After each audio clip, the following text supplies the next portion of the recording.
بسم اللہ الرحمن الرحیم۔ سلام ہو محمد مصطفیٰ صلی اللہ علیہ وسلم پر، سلام ہو نبی کی آل پر، سلام ہو نبی کے گھر والوں پر، سلام ہو نبی کے سچے صحابہ پر۔ آج کی ویڈیو بہت زیادہ دلچسپ ہونے جا رہی ہے۔ آج کی ویڈیو میں ہم آپ کو میثاق مدینہ بتائیں گے کہ میثاق مدینہ کا واقعہ کون سا ہے اور اسے کیوں میثاق مدینہ کہا جاتا ہے، اور خیبر کا وہ تمام واقعہ بتائیں گے جو شاید آج سے پہلے آپ نے نہیں سنا ہوگا۔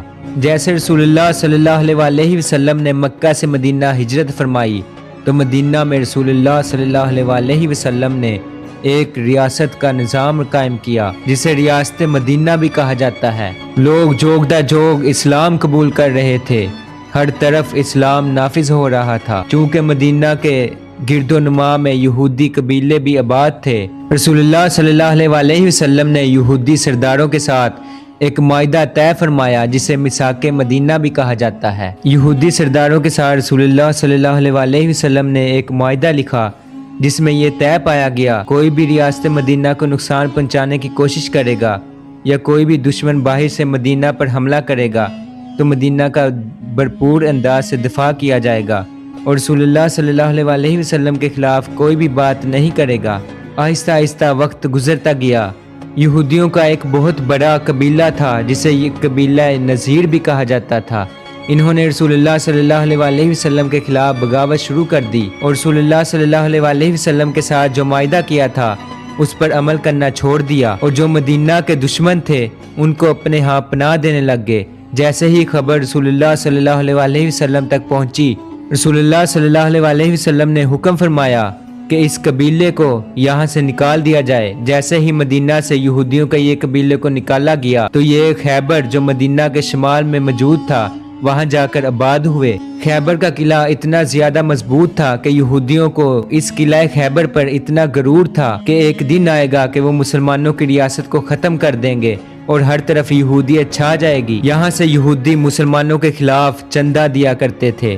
بنی قریش میں رسول اللہ صلی اللہ علیہ وسلم کے خلاف بہت زیادہ غدار پیدا ہو گئے۔ یہودی مسلمانوں کو ٹریننگ دیا کرتے تھے، فوجی تمام اسلحہ دیا جاتا تاکہ مسلمانوں کو کمزور کیا جائے۔ جو بھی قافلے مدینے کی طرف آتے انہیں لوٹ لیا جاتا اور مسلمانوں کو قید کر لیا جاتا۔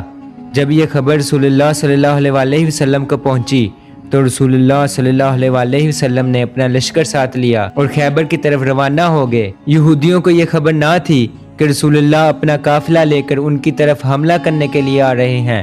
جیسے ہی صبح ہوئی، یہودی اپنے کام میں مشغول تھے، کھیتی باڑی کر رہے تھے۔ جیسے ہی انہوں نے ایک طرف سے مسلمانوں کا قافلہ آتے ہوئے دیکھا تو یہودیوں کی چیخیں نکل گئی، اور اسی وقت انہوں نے اپنے ہتھیار سنبھالے اور مسلمانوں کے خلاف جنگ کرنے لگے۔ چونکہ جو قلعہ خیبر تھا یہ بہت بڑا تھا اور اس میں بھی بہت زیادہ یہودیوں کے قبیلے موجود تھے۔ جیسے ہی مسلمانوں نے خیبر پر حملہ کرنا شروع کیا تو یہودیوں نے اوپر سے گرم تیل پھینکا اور پانی پھینکا، جس کی وجہ سے مسلمانوں کے قدم ٹھہر نہ سکے اور سلپ ہوتے گئے، یہاں تک کہ رسول اللہ صلی اللہ علیہ وسلم نے انہیں ایک سیف جگہ کی طرف جانے کا حکم فرمایا تاکہ مسلمانوں کا زیادہ جانی نقصان نہ ہو سکے۔ اگلے دن رسول اللہ صلی اللہ علیہ وسلم نے ایک صحابی کو علم دیا اور کہا کہ اس لشکر کی سرداری اب تم کرو گے، لیکن وہ صحابی بھی ناکام ہو گئے۔ یہودیوں نے اوپر سے پتھر پھینکے جس کے ساتھ مسلمانوں کا بہت زیادہ نقصان ہوا، اور جب اگلا دن آیا مسلمانوں پر پانی کی تنگی آنی شروع ہو گئی۔ چونکہ وہ اپنے ساتھ جو سامان لے کر آئے تھے وہ کم ہوتا گیا، انہیں بھوک کا بھی سامنا کرنا پڑا۔ رسول اللہ صلی اللہ علیہ وسلم نے اگلے دن دوسرے صحابی کو علم دیا اور فرمایا کہ آج تم جا کر خیبر کا محاصرہ کرو گے۔ جیسے وہ صحابی خیبر کی طرف گئے تو خیبر کے یہودیوں نے تیر اندازوں نے ان پر تیر برسائے، جس سے مسلمانوں کا بہت زیادہ جانی نقصان بھی ہوا اور مسلمانوں کو مجبوری کے تحت پیچھے ہٹنا پڑا۔ یہودی اور زیادہ غرور میں آ گئے، تکبر میں آ گئے کہ مسلمان ختم ہو جائیں گے۔ قلعہ خیبر جو یہودیوں کا فوجستان بھی کہا جاتا تھا، اسے کوئی نہیں گرا سکتا، وہ اس قدر غرور میں آ گئے، اور خیبر کا جو سب سے بڑا لیڈر اور سردار تھا اسے مرہب کہا جاتا تھا۔ رسول اللہ صلی اللہ علیہ وسلم نے اس جنگ میں خود بھی شرکت فرمائی، اور خود بھی رسول اللہ صلی اللہ علیہ وسلم نے یہودیوں کی طرف تیر بھی چلائے اور اللہ کے ہاں دعا بھی کرتے رہے کہ اے اللہ ہمیں فتح عطا فرما تاکہ ہم دین کو غالب کر سکیں۔ مسلمان بہت زیادہ کمزور ہو چکے تھے،